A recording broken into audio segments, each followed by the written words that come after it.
انا فضلت ندير عليه رشيشه ديال القرفه، وكنقطعوا الكيك ديالنا. بالحق خليوه حتى يبرد، انا قطعته باقي سخون، من الاحسن نخليوها ترتاح حتى تبرد على خاطرها عاد قطعوها.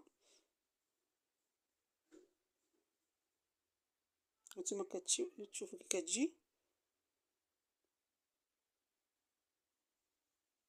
هذا هو الشكل النهائي ديالها، بالصحه والراحه. نتمنى تجربوها لوليداتكم.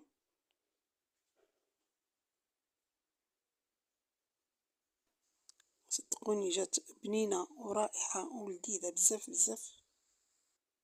وصلنا للنهايه ديال الفيديو، الى فيديو قادم بحول الله. شكرا لكم على المشاهده. السلام عليكم ورحمه الله تعالى وبركاته. دمتم في رعايه الله وحفظه.